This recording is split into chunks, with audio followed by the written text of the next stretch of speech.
Hello friends, welcome to our channel tech Nalanda. Friends, previous video में हमने देखा कि कैसे हम किसी वेबसाइट को by using SQL injection hack कर सकते हैं। उसमें हमने बहुत सारी कमांड्स देखी। उस कमांड्स को यूज़ करके हम किसी की वेबसाइट का डेटा एक्सेस कर सकते हैं। तो चलो आज हम देखते हैं कि कैसे कोई हमारी खुद के सिस्टम या मोबाइल या डिवाइस में एक्सेस एंट्री करता है, तो हम उसे कैसे डिटेक्ट कर सकते हैं। ये थोड़ा सा मुश्किल तो होता है कि कोई हमारे डिवाइस में एंट्री करता है तो हम उसको डिटेक्ट करना थोड़ा सा मुश्किल होता है। तो उसी के बारे में हम लोग आज डिस्कस करेंगे। सो फ्रेंड्स, बहुत बार क्या होता है कि हम लोग किसी भी एप्लीकेशन को यूज़ करते हैं। हम बहुत सारे एप्लीकेशन को यूज़ करते हैं, लेकिन हम उस एप्लीकेशन को डाउनलोड करने के बाद जब इंस्टॉल करते हैं तो उसके बाद में जब वो इंस्टॉल होता है तो हमें कुछ परमिशंस का एक्सेस एप्लीकेशन पूछता है। दैट मीन्स ग्रांट करना होता है हमें कुछ। तो वो हम बिना कुछ पढ़े, बिना कुछ देखे ही, बिना कुछ इंस्ट्रक्शन रीड किए ही हम अलाउ अलाउ कर देते हैं। ये गलत है। जब भी हम कोई ऐप हमसे कुछ परमिशंस के बारे में पूछेगा तो हमें वो पूरा रीड करना है और उसके बाद हमें उस पर अलाउ करना है। इससे क्या होगा, अगर हमने बिना कुछ पढ़े अलाउ अलाउ कर दिया तो जितनी भी परमिशंस उस एप्लीकेशन में हमसे ली है उसका पूरा एक्सेस, मतलब हमारे डिवाइस का या सिस्टम का पूरा एक्सेस उस एप्लीकेशन ओनर के पास चला जाएगा। दैट मीन्स हैकर के पास चला जाएगा। तो उसके लिए हमें ये पूरे परमिशन रीड करने हैं। अभी हमने लास्ट वीडियो में दो एप्लीकेशन देखे थे। दो एप्लीकेशन, दैट मीन्स हमने दो एपीके फाइल क्रिएट किए थे। अभी देखो, उस एपीके फाइल में बहुत सारी परमिशन है, बहुत सारी परमिशन है। जैसे कि हमारे कॉल लॉग, उस एप्लीकेशन फाइल से हम रीड कर सकते हैं किसी के कॉल लॉग। तो वो हमें डिटेक्ट करना है कि एप्लीकेशन कोई भी हो, वो किसकी परमिशन के लिए और वो किसके लिए यूज़ किया जाता है।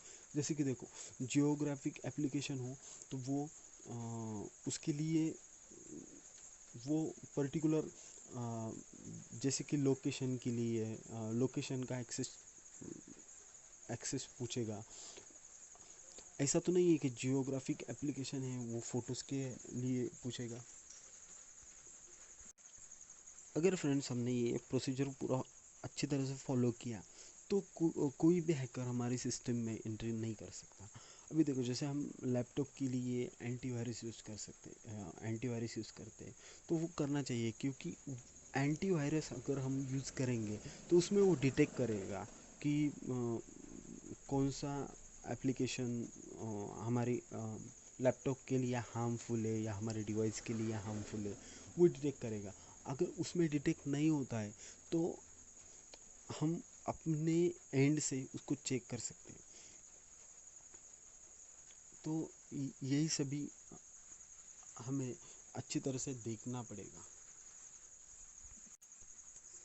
जब भी हम किसी वेबसाइट को जब भी हैकर किसी वेबसाइट को हैक करता है तो वेबसाइट हैकिंग के लिए वो क्या करता है। अभी देखो, नए नए ट्रिक अप्लाई करता है कि कोई भी वेब पेज होता है तो वो वेब पेज वो अट्रैक्टिव बनाता है कि जैसे कि लोग वो ऐड देखें और उस ऐड पे क्लिक करें, और क्लिक करने के बाद वो एप्लीकेशन या कुछ कोड होता है वो डाउनलोड हो जाए और रन हो जाए हमारे सिस्टम में। ये ट्रिक हैकर फॉलो करता है। तो वो चीज़ हमें ध्यान में रखना है कि किसी भी अट्रैक्टिव पेज पे क्लिक करने से पहले उस पेज के बारे में हमें थोड़ी सी जानकारी निकालनी पड़ेगी। और बहुत बार क्या होता है कि हम किसी भी वेब पेज को विजिट करते हैं और वेब पेज को विजिट करने के बाद हम लोग देखते हैं कि बहुत सारे हमने दिन भर में बहुत सारे वेब पेज को विजिट किया, तो उसका जो कैचे होता है वो कैचे स्टोर रहता है। अगर हमने हिस्ट्री भी क्लियर कर दी तो वो कैचे वहाँ पे स्टोर रहता है। तो वो हमें क्लियर करना पड़ता है। देखो अगर हमने वो कैचे क्लियर नहीं किया तो उसमें क्या होता है कि उस कैचे में पर्टिकुलरली हमारा जो लॉगिन है, लॉगिन आईडी पासवर्ड ये सभी स्टोर रहता है। जब भी हम दोबारा से उस वेबसाइट को एक्सेस करते हैं तो हम डायरेक्टली लॉगिन हो जाते हैं। ऐसा क्यों? जैसे कि हमने फेसबुक लॉगिन किया, फेसबुक लॉगिन करने के बाद क्या होता है कि फेसबुक का जो पासवर्ड और यूज़र नेम होता है वो कैचे में स्टोर रहता है। अगर हमने फिर से दोबारा उस जब भी ऑफिशियल वेबसाइट को विजिट किया तो हम डायरेक्टली लॉगिन हो जाते हैं। तो उसमें कैचे में ये सब स्टोर रहता है, तो वो कैचे हमें हर बार क्लियर करना है। जैसे कि दिन में एक बार 24 आवर्स में एक बार हम लोग क्लियर करेंगे। तो अगर किसी हैकर को वेबसाइट का और हमारा सिस्टम का एक्सेस मिल भी जाता है तो वो वहाँ पे कुछ नहीं कर पाएगा। तो इसी बात को हमें ध्यान में रखना है दोस्तों। जैसे कि मैंने बताया, तो ये सब चीज़ें अगर हम लोग फॉलो करेंगे तो हम हमारे डिवाइस को या हमारे सिस्टम को हैकिंग से बचा सकते हैं। Okay, thank you friends.